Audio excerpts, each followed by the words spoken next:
الحمدللہ الحمدللہ وکفا والصلاة والسلام علی من لا نبی بعد قال اللہ تبارک و تعالی فی القرآن المجید والفرقان الحمید اعوذ باللہ من الشیطان الرجیم بسم اللہ الرحمن الرحیم انا انزلناہ فی لیلۃ مبارکۃ۔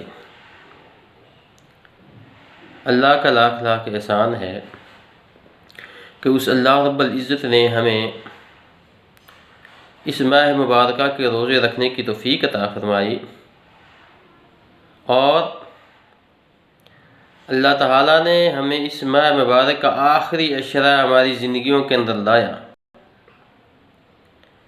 پورا رمضان بڑا بابرکت مہینہ ہے، فضیلتوں والا مہینہ ہے، اور اس رمضان کے آخری عشرے میں اللہ تعالیٰ نے ایک بابرکت رات رکھی ہوئی ہے، جس کے بارے میں سورہ دخان کی آیت نمبر 3 کے اندر اللہ تعالیٰ فرماتے ہیں اِنَّا أَنزَلْنَاهُ فِي لَيْلَةٍ مُبَارَكَةٍ۔ تو یہ بابرکت رات لیلۃ القدر کی رات ہے۔ اس لیلۃ القدر کی رات کی یہ بہت بڑی فضیلت ہے کہ اللہ تعالیٰ نے اپنی پاک کلام قرآن مجید اس لیلۃ القدر کی رات کے اندر نازل کیا ہے، جس طرح یہ سورہ دخان کی آیت ہے اِنَّا أَنزَلْنَاهُ فِي لَيْلَةٍ مُبَارَكَةٍ، کہ بے شک ہم نے اس قرآن کو لیلۃ القدر کی رات، اس مبارک رات کے اندر نازل کیا ہے۔ تو قرآن مجید اللہ تعالیٰ نے کتابی شکل میں لیلۃ القدر کی رات کو لوح محفوظ سے آسمان دنیا پر نازل کیا ہے۔ جب لوح محفوظ سے اللہ تعالیٰ نے قرآن کریم کو آسمان دنیا پر نازل کیا، وہ لیلۃ القدر کی رات تھی، اور پھر آسمان دنیا سے بتدریجاً جس طرح ضرورت پڑتی تھی، اللہ رب العزت نے حضرت جبریل کے ذریعے وقفے کے ساتھ محمد صلی اللہ علیہ وسلم پر قرآن پاک کو نازل کیا۔ تو اس عشرے کے اندر یہ بہت عظیم رات ہے، فضیلت والی رات کہ قرآن اس میں نازل ہوا، اور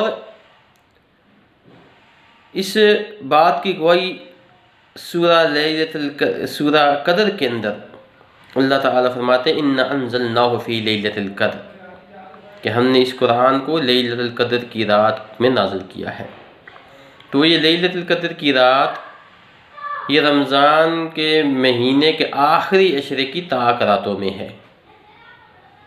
اس رات کی دوسری بڑی فضیلت، اللہ تعالیٰ اس رات کو انسانوں کی تقدیر لکھتے ہیں، فیصلے فرماتے ہیں۔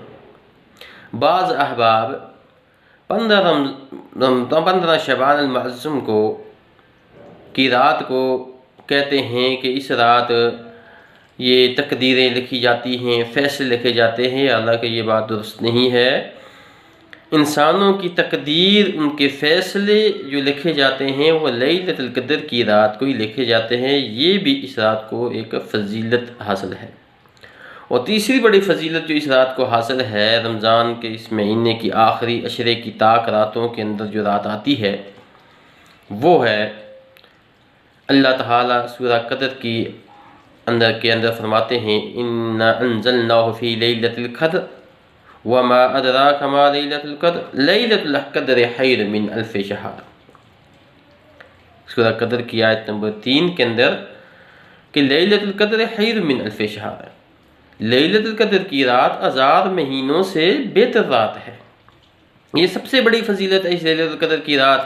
ایک بندہ 83 سال 4 مہینے کی عبادت کرتا ہے، دوسری طرف ایک بندہ لیلۃ القدر کی ایک رات کی عبادت کر لیتا ہے، تو وہ بندہ ایک لیلۃ القدر کی رات کی عبادت کرنے والا اس سے افضل ہے۔ تو اس رات کو اللہ تعالیٰ نے موقع دیا ہے، اس لیلۃ القدر کی رات کو رمضان کے آخری عشرے کی طاق راتوں میں تلاش کریں۔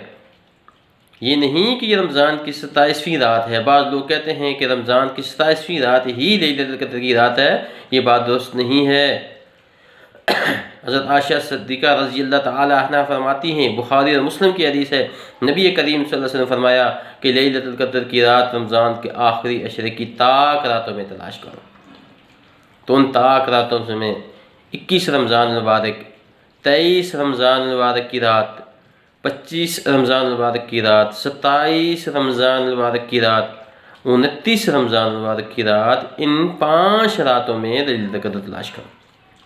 اور جس نے لیلۃ القدر کی عبادت کو پا لیا، تلاش کر لیا، رسول کریم صلی اللہ علیہ وسلم فرماتے ہیں، ابو ہریرہ حدیث کے راوی ہیں، بخاری اور مسلم کی حدیث ہے کہ من قام لیلۃ القدر ایمانا واحتسابا غفر له ما كان من ذنبه، جسے رمضان المبارک کی لیلۃ القدر کی اس رات کا قیام کیا تو اللہ رب العزت اس کے سارے گناہ غفر له ما تقدم من ذنبه، اس کے سارے گناہ معاف کر دیں گے۔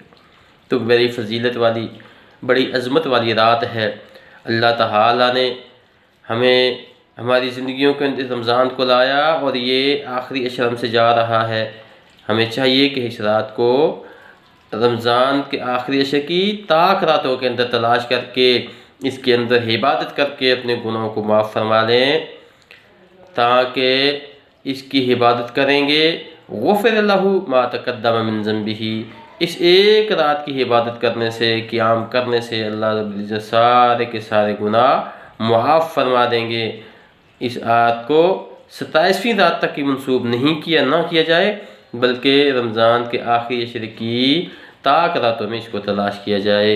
اللہ تعالیٰ سے دعا ہے کہ اللہ تعالیٰ ہمیں رمضان کے اس آخری عشرے کی لیلۃ القدر کی طاق رات کو عبادت ہمارے نصیب میں فرمائے اور اس رات کی عبادت کے بدلے ہمارے گناہوں کو معاف فرما دے۔ وما توفیق الا باللہ۔